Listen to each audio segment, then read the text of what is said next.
On Thanksgiving Day, my own son looked me in the eye and said, "Serve my wife or leave." I didn't raise my voice. I didn't argue. I stood up, walked to my room, and packed a single bag. By sunrise, I was gone, and the deed to the house was no longer in their hands. But that was just the beginning of a story they never saw coming. Before we dive in, make sure to subscribe and drop a comment. Tell me where you're watching from.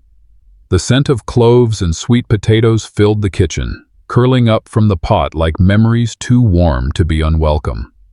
My hands, stiff with arthritis and time, moved slowly, peeling each potato with care.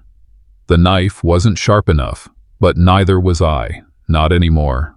Martha used to hum while she cooked, the same song every Thanksgiving, Simple Gifts. Now the only sound was the slow scrape of metal against flesh and the occasional hiss of steam from the pot. I used to think silence was peaceful. Tonight, it felt like a warning.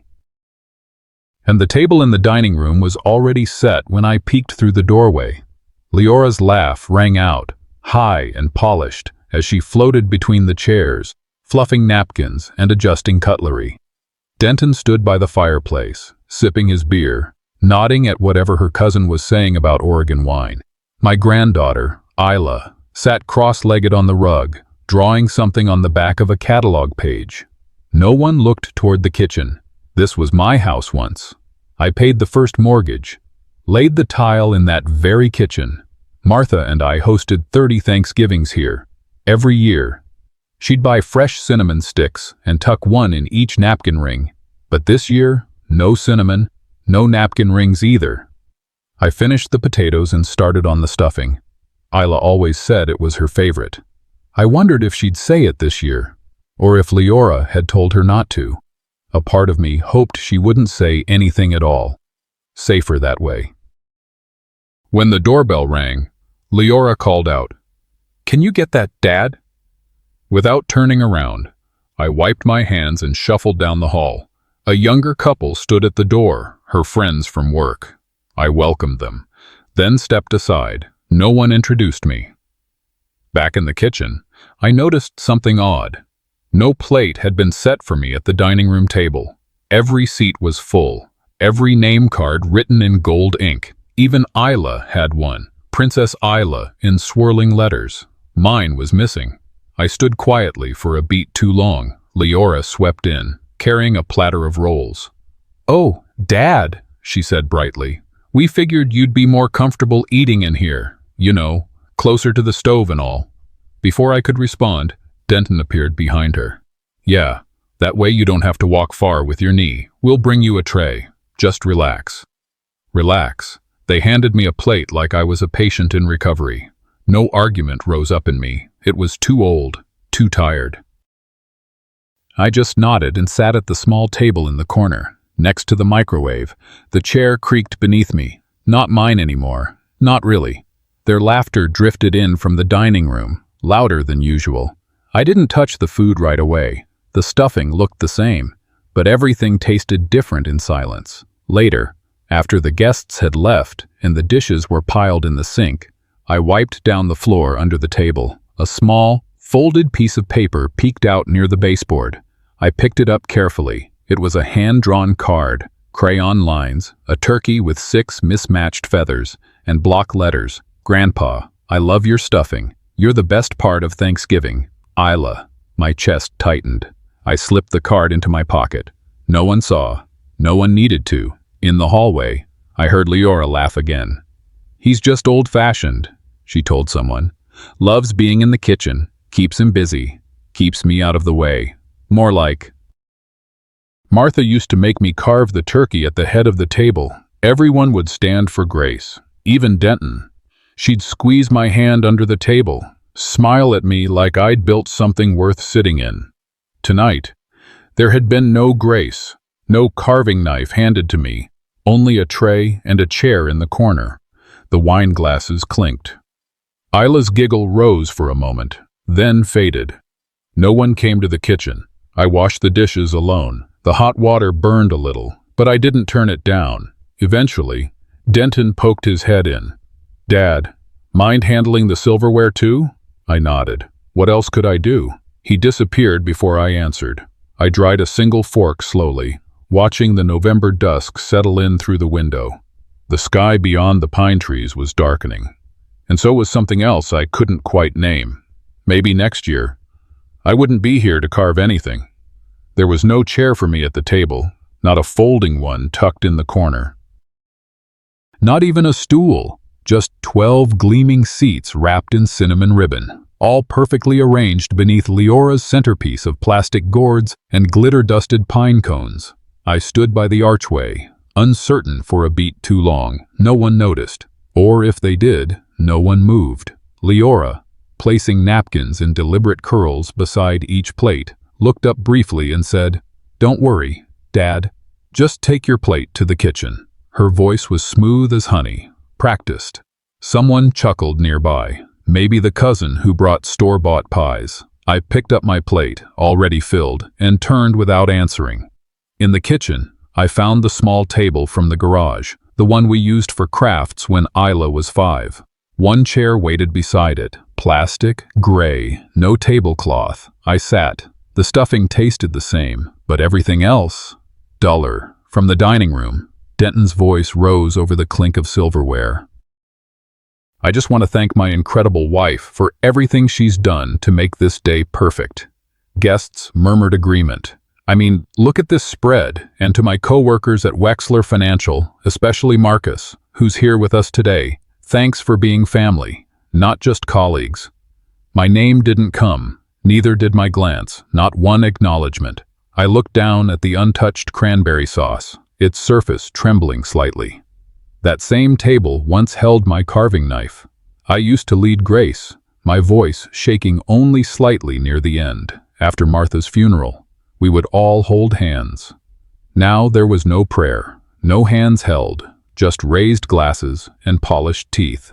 I heard my name, or thought I did, but it was just Dorothy Epps from next door, talking to a woman I didn't recognize. "That's Denton's dad," she said softly. "He's staying with them for the holidays." Staying, not living, not hosting, not the man who bought the deed, just visiting. I walked past them, gathering empty cups and napkins. Neither of them stopped talking. They didn't lower their voices. That might have required seeing me. A word formed in the back of my mind like a stone through glass. Disowned. Leora laughed in the other room. "He's just shy," she told someone. "Loves the kitchen." As if I'd chosen it. As if I preferred the heat and steam and backache to a seat at the table I built. Isla appeared at the doorway, holding a cookie she'd half eaten. Her eyes flicked toward me. A small smile formed. She started to step inside. Leora's voice. "Sweetheart, let Grandpa rest, okay? Come join us." The little girl paused, looked back at me, unsure. I didn't move, didn't wave. She turned around slowly, disappeared into the noise. When did I become someone children were told to avoid? After the dishes were cleared and the compliments given. Denton came into the kitchen. He didn't sit, didn't look me in the eye. "Hey, Dad," he said, holding out a damp towel. "You mind drying these for Leora?" I took it. They moved to the living room, wine glasses in hand, laughter trailing behind. The television clicked on. Football. I remained, the sink still warm, my fingers wet, one plate at a time, one glass, a butter knife, dry, stack, repeat, outside. The sun had long since dipped behind the ridge.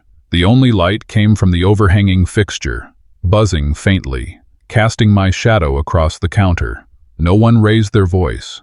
No one said a cruel word. But they didn't have to scream at you to cut you out.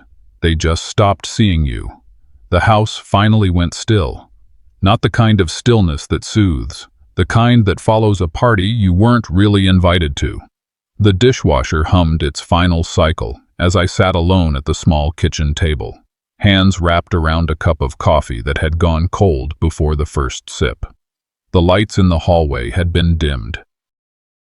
Upstairs, soft laughter filtered through the vents. Leora and Denton, probably still replaying their version of a perfect Thanksgiving. Across from me, beyond the kitchen pass-through, hung the family photo wall. Dozens of moments caught in glossy frames. Weddings, school plays, baby Isla asleep on Denton's chest. One frame was conspicuously absent, mine. I pulled out my old flip phone. The hinge creaked like it resented being woken up. Scrolling through the grainy photo album, I stopped at one from 2008, Martha carving the turkey, her smile full of intent, proud of the meal she'd spent days planning. The kids flanked her, eyes wide with hunger and love. She always said Thanksgiving was about remembering who we are. I wondered what she'd say about tonight. The coffee had gone stone cold. I stood, shuffled toward the cabinet where we kept the weather radio, but thought better of it. I reached for the Wi-Fi on my phone instead, hoping to check the forecast for the weekend. The signal popped up immediately, but not the name I expected. The Real Homeowners. The letters glowed, clean. I stared at them a full minute before closing the phone slowly and placing it face down on the table. They hadn't changed the locks. They changed the language. It was nearly midnight when the front door opened. I didn't move, just listened. Denton and Leora entered, still in their coats, cheeks flushed from wine or the cold or both. Their voices were low until Denton stepped into the kitchen and saw me. "You're still up?" he asked, like I was intruding. I nodded, not rising. He glanced at Leora, then leaned against the counter, arms folded. "Are you going to be like this every Thanksgiving?" I looked up. "Like what?" he scoffed. "Sulking, making it weird, sitting alone like we cast you out. You could have joined us if you wanted, but instead, you lurk. If you can't support Leora and the way we do things, maybe it's time to step back." He paused. "Either you help, or you move out." The words didn't hit like a slap. They settled like sediment, heavy and expected. I stood. My legs ached from the hours of standing, but they held. I walked past him slowly, stopping only once at the family photo wall. "Your mother would be ashamed of this," I said quietly. He didn't answer. In my room, I opened the bottom drawer of the dresser. Behind an old sweater and a box of Christmas ornaments was a brown folder, labeled in Martha's handwriting, "Deed Legal." I flipped it open. The house deed, untouched. My name alone on the line. Still there. I took out a yellow sticky note and wrote a single sentence. "You made your decision. Now I'll make mine." I placed the note inside the folder, slid it under the sweater, and closed the drawer. The room was dark when I turned off the light. But it wasn't defeat that settled over me. It was clarity. The furnace kicked on just before dawn, rattling to life like it always did on cold Oregon mornings. I was already awake. Truth be told, I hadn't slept at all. The house felt heavier that morning. Every step I took down the hallway sounded like it belonged to someone else. The folder, marked Deed Legal, never left my hand. It felt warmer than my coffee cup. I passed the hallway photos again, and stopped. Martha's portrait, once centered, had been nudged aside. A smiling candid of Leora and Denton had taken its place. Second time this month, maybe third. I made coffee like always, measured the grounds, waited for the slow drip. The kitchen smelled like years of memories. Burnt toast, cinnamon from Isla's holiday cookies, Martha's orange rolls. But I knew this was the last time I'd ever stand here like this. Back in my room, I moved quietly. The duffel bag opened with a sigh. I didn't take much, just the things I'd miss if I didn't. 3 pairs of socks, my old shaving kit, the pillbox I kept labeled by day, and Martha's locket. Still smelled faintly of lavender. I folded everything neatly. My hands shook only once when I opened her locket. Inside, our photo from 1973. Yellowstone trip. Her in that floppy sun hat. Me grinning like a fool. I wrote the note carefully, folded it clean, and slid it into the folder alongside the deed. "You made me choose." "I did, Dad." Then I zipped the bag. The kitchen was still dark when I set the folder and the note on the counter. I placed them next to a plate of leftover turkey Leora had left out, uncovered, drying at the edges. fitting, in the garage. I flipped on the light and paused. My tools, the bench I'd built, even the fishing rod rack, all gone. In the corner, 3 boxes sat with thick marker on each. Dad's old stuff. Donate? Not store, not keep safe, not even ask first. That little word, donate, cut deeper than anything Denton had said last night. It confirmed what I'd known since the day Martha died.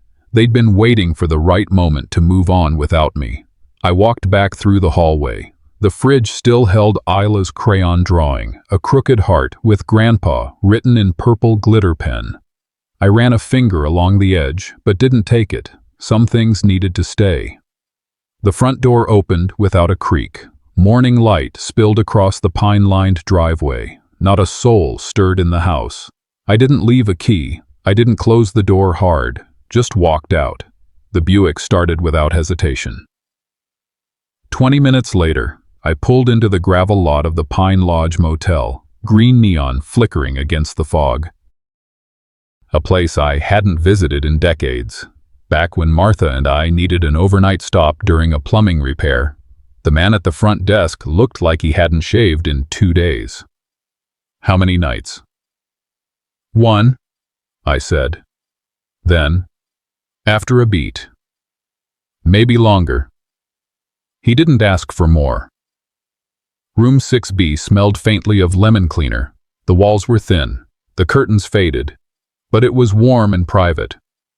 I placed the folder in the nightstand drawer, next to a worn Gideon Bible someone had underlined in blue ink. I didn't unpack, I just sat, and let the silence be mine for once. Morning sunlight peeked through the thin motel curtains, illuminating specks of dust floating in the stale air. The drip-drip of the coffee machine marked a new rhythm, steady, familiar. No chaos, no expectations. Outside, tire treads crunched. Black Friday shoppers moved past my window toward big box stores, chasing deals. Inside, time felt deliberate. The coffee burned my tongue. Good. It reminded me I was alive. I walked to the window and watched them, families shoulder to shoulder, arms heavy with shopping bags. I felt neither envy nor regret, only clarity. Last night had drawn a line. Today, I would begin cutting ties. The calculus was simple: reclaim dignity or keep paying debts of loyalty and silence. My weather radio crackled softly, but I didn't tune in. I reached for the flip phone instead, dialing First Bank. The number rattled back to me, automatic as breathing. When someone answered, I spoke with polite formality. "I'd like to stop automatic mortgage payments from account ending 7734. Effective immediately." The clerk paused. I waited. Then, "May I ask why?" My voice was calm, far calmer than my chest. "They no longer qualify for my help." I hung up before she could process more. That twilight threshold of emotion, relief, not regret. I slipped the deed folder from under my arm, still pristine, still in my name. I extracted a yellow copy labeled Personal Original and walked among motel cars toward the bank branch in town. Inside, I scanned and notarized the deed copy, then slid it into a small safety deposit box only I could open. The manager simply nodded. No questions asked. Next, I pruned the vines, car insurance, Visa card, American Express, removed Denton and Leora as authorized users. Old phone contracts were canceled. Gift cards deactivated. Every interaction was polite, precise, almost clinical. When the Costco manager asked over the phone, permitting them to keep the rewards account, my answer was measured. No, I think they've been rewarded enough. Back at the motel, I opened my notebook. On the cover, I wrote, "Things I paid for without being asked."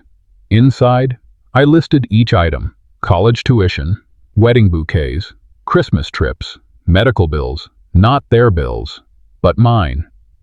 One by one, I traced them as years of unspoken debt. Page after page filled, then a final line at the bottom. "This is not revenge. This is reclaiming my dignity." I closed the notebook softly, placed it on the nightstand beside the deed folder and the Gideon Bible.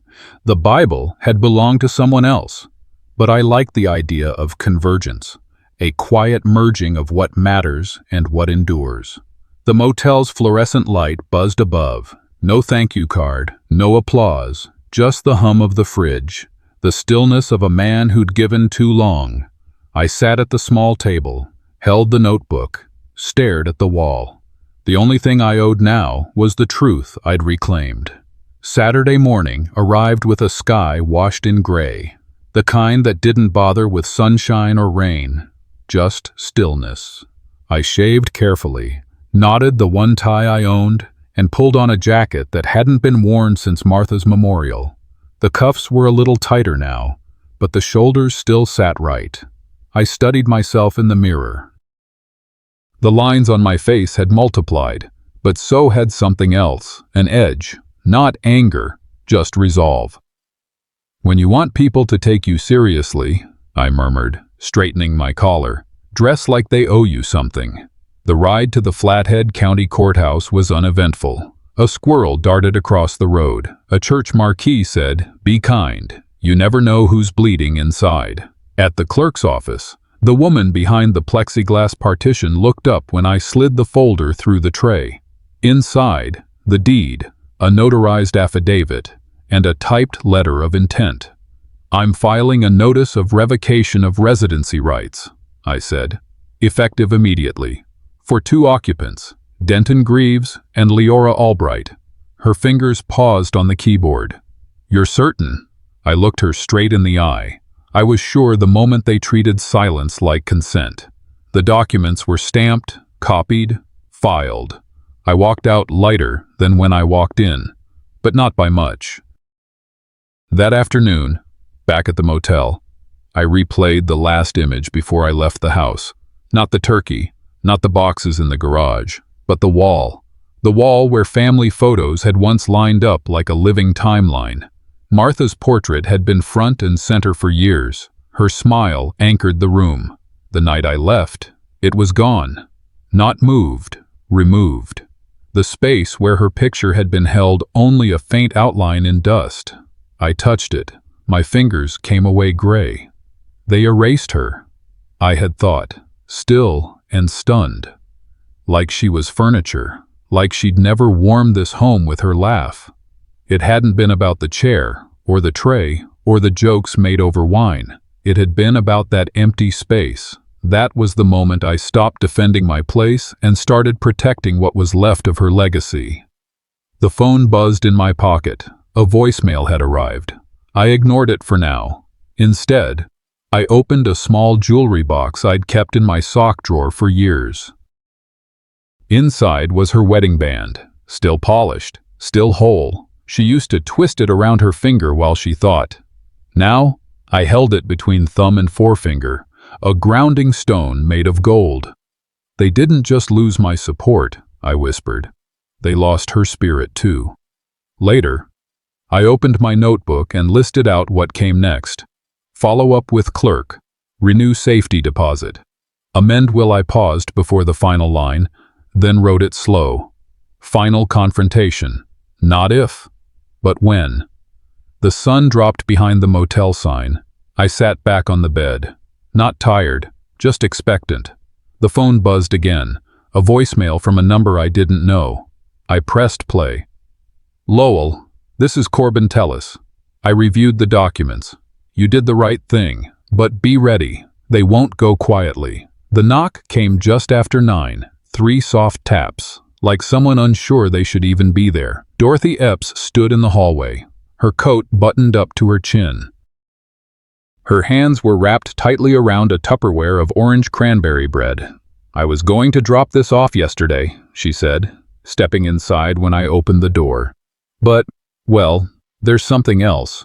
She looked uneasy, her eyes scanning the modest motel room. "Someone said something at church this morning," she began, hesitating. "About you." I waited. She sighed. "Denton's been talking to people, suggesting maybe you're not doing well, that your memory's slipping."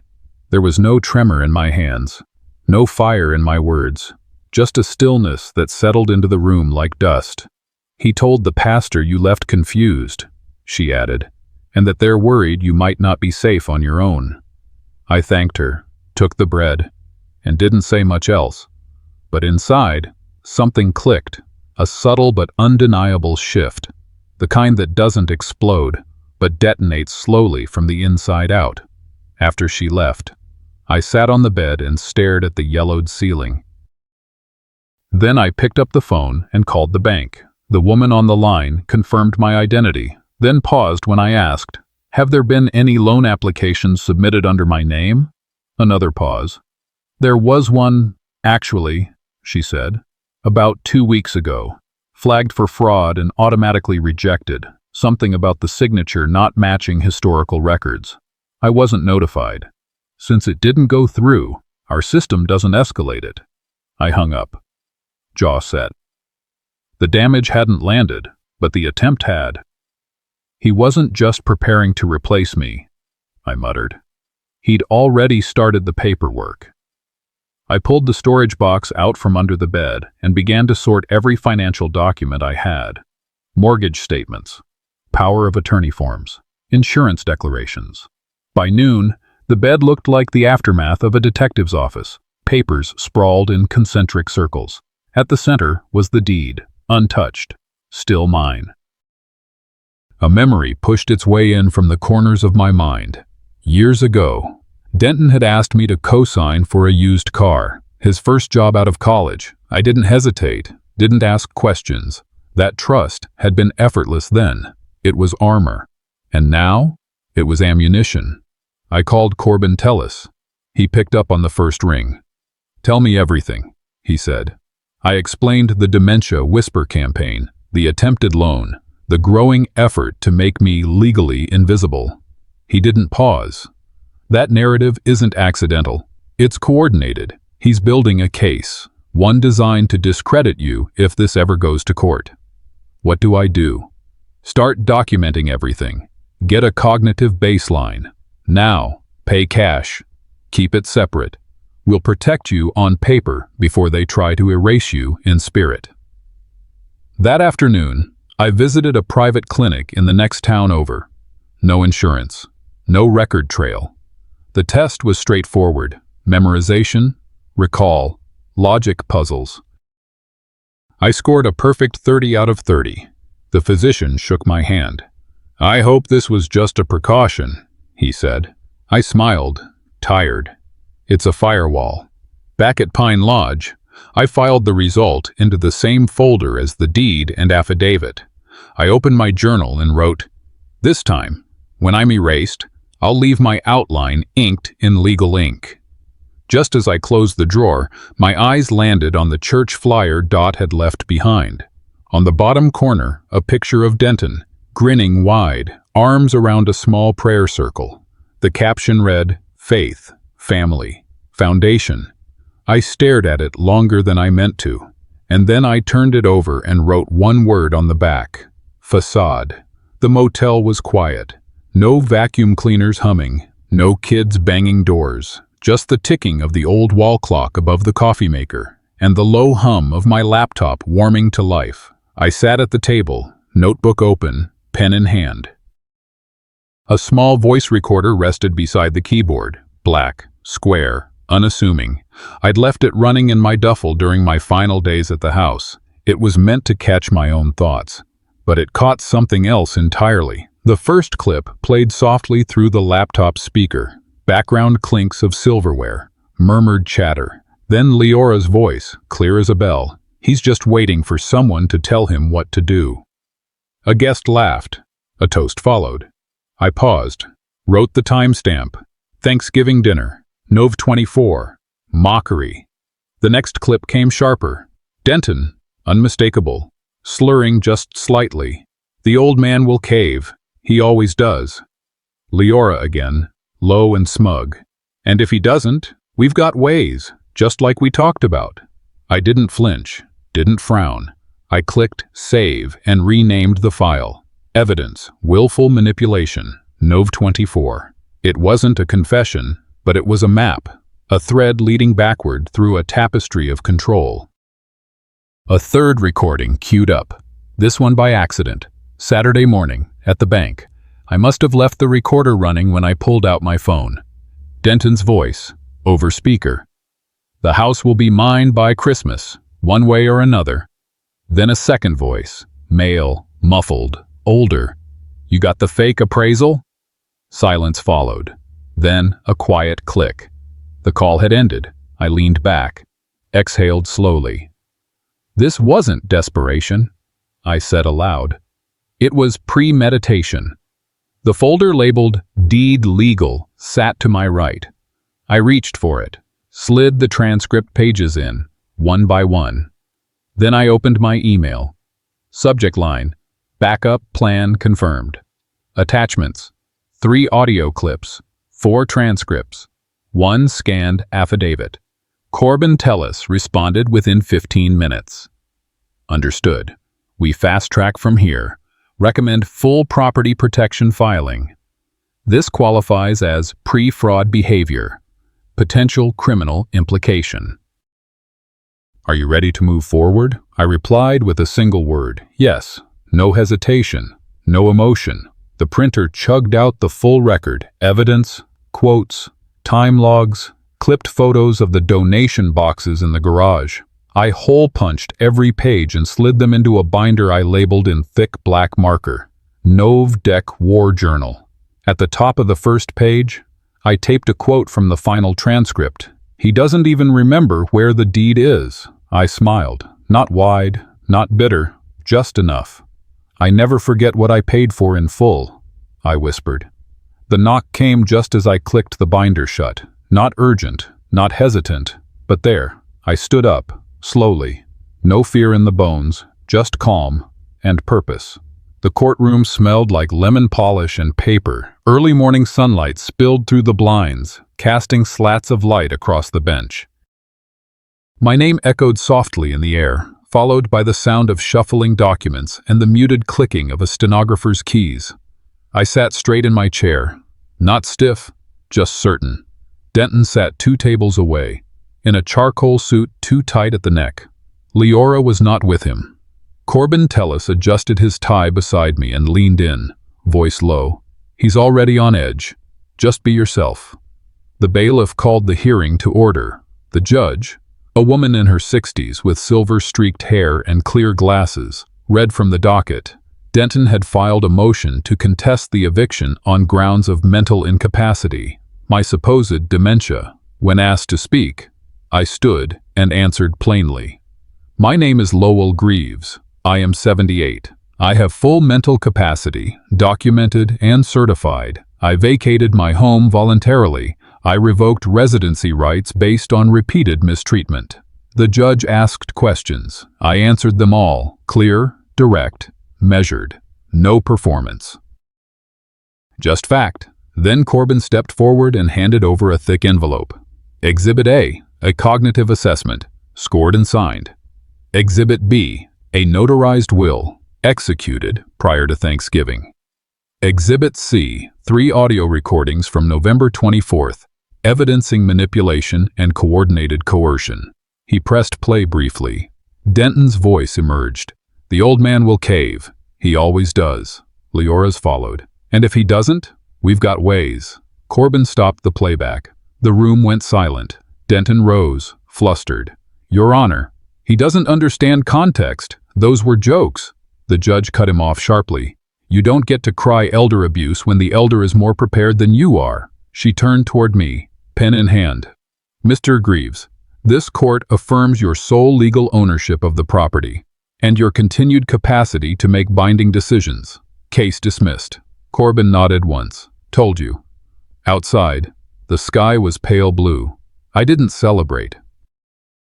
Just walked to my car and drove. At the house, a delivery truck pulled up. Leora opened the door, robe tied tight. She signed without checking the name. The driver handed her a thick envelope. A few seconds later, another man, Denton's old co-worker, I recognized, walked up the drive. Hey, he joked, pointing at the box. Thought you said the house was in your name.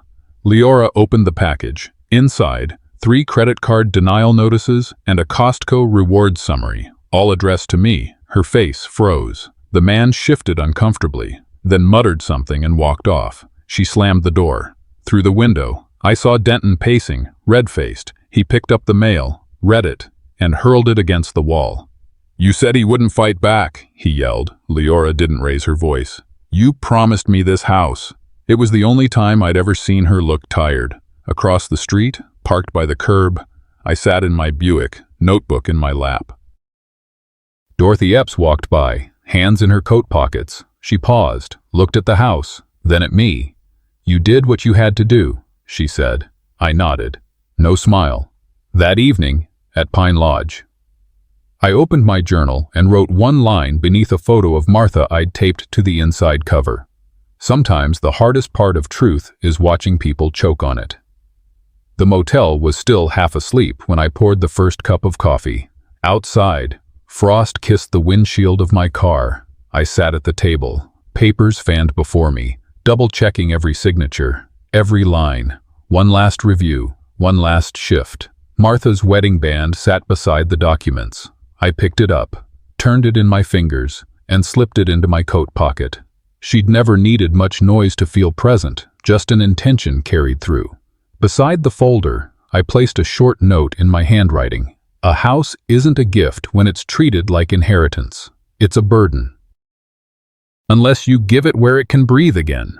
I sealed it in a legal envelope, pressed it flat, and headed out into the morning.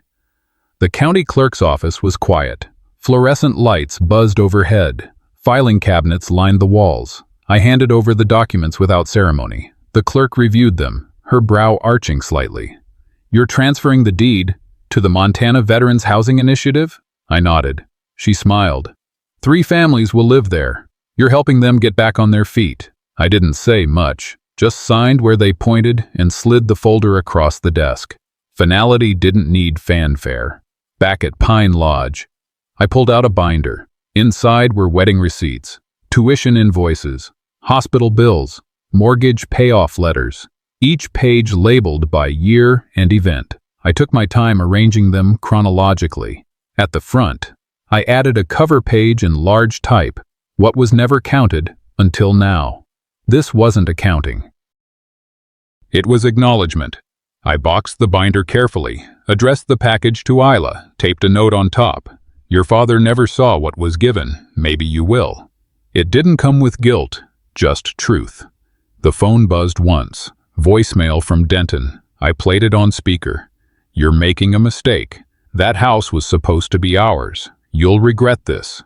I hit delete without pause. "What they called loss," I murmured. "I call reclaiming." That afternoon, I drove one last time to the house. I didn't stop in front, just parked across the street like I had before. The for sale sign was gone. In its place, a banner fluttered. "Welcome home, Montana Veterans Housing." A woman carried a toddler up the porch steps. A man in uniform unloaded a box from the back of a pickup. One of them caught sight of me and raised a hand in greeting. I returned it, not with pride or apology, just a quiet blessing. Then I turned and walked away, not to escape, but to close the circle. The call came just before lunch. A soft voice on the other end. "Mr. Greaves, this is Mrs. Linwood from Valley View Elementary. Isla's teacher asked if you might stop by after class today." I hesitated. "Is she all right?" "Oh yes," she said quickly. "This isn't disciplinary. It's something," she said. I agreed to come by, heart tightening without warning. I hadn't stepped foot near that school since Grandparents' Day last fall, back when Martha's pie was still the talk of the cafeteria. The front office smelled like crayons and lemon disinfectant. The receptionist smiled kindly, then led me to a small meeting room beside the nurse's office. Inside sat Isla's teacher, Ms. Waverly, and the assistant principal. They looked uncomfortable, like they'd opened a box without checking the label first.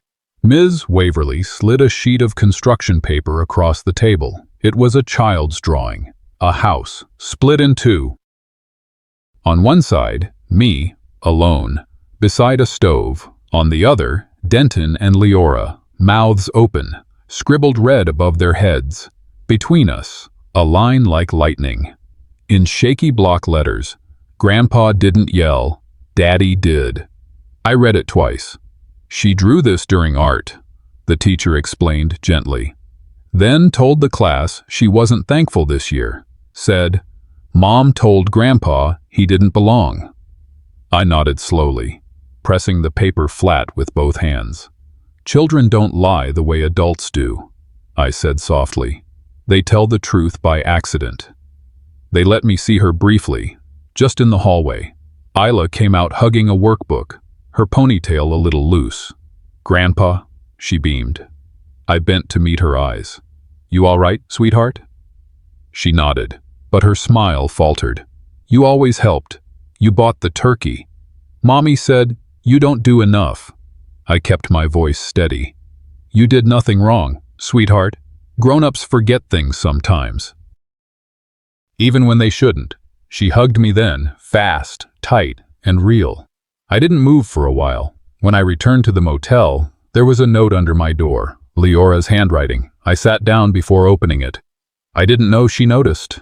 It began, I didn't know I could be seen that way by my own daughter. I need to think. No apology, just unraveling.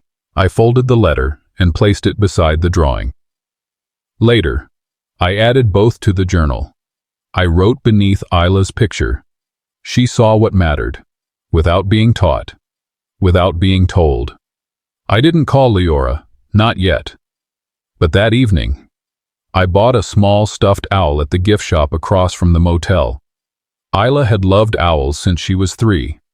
I left it in a brown paper bag, tied with yarn, in the cubby with her name at school. No note, just a quiet presence. The call came just after breakfast. Maria Santos, director of the Veterans Initiative, spoke with warmth, but no pressure. We're holding the dedication ceremony this Saturday, she said. It's small, quiet, just a few words, if you'd be willing. I paused, looking out the motel window toward the frost-tipped grass. I'll be there, I said, quietly. Saturday arrived in a haze of soft light and cold air. The new complex stood proud, simple lines, clean siding, windows already framed with paper snowflakes from the children of its new tenants. I didn't wear a suit, just the same coat I'd worn since Martha passed. In the left pocket, her wedding band. The ceremony gathered under a canvas tent. No podium, no microphones, just folding chairs and coffee in paper cups. 3 families stood together, hands clasped, children nestled in scarves. Maria gestured to a small plaque mounted to the entryway of the largest unit. Dedicated in honor of Martha Greaves, it read, whose quiet strength found its echo in these walls. She turned to me. This is our founding patron, she said, but he asked to be introduced not by name, only by love. I stepped forward. No notes, no preamble.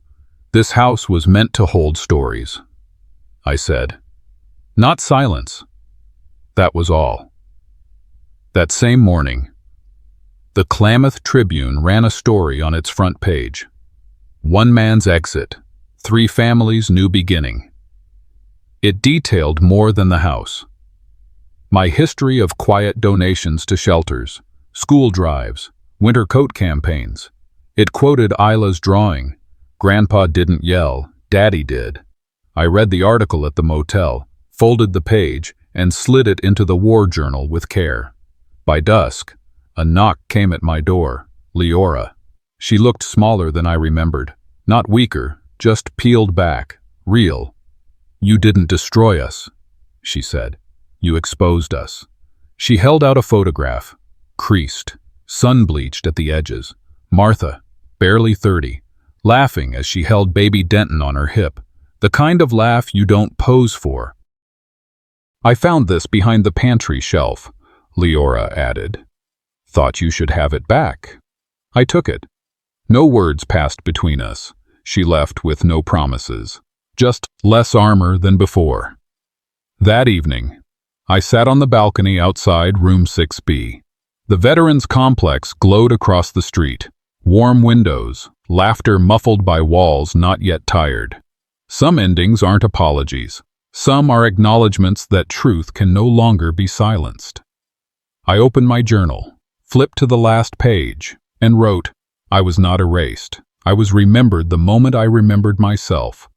Then I closed the cover, walked back inside, and turned off the light, not in defeat, but in completion.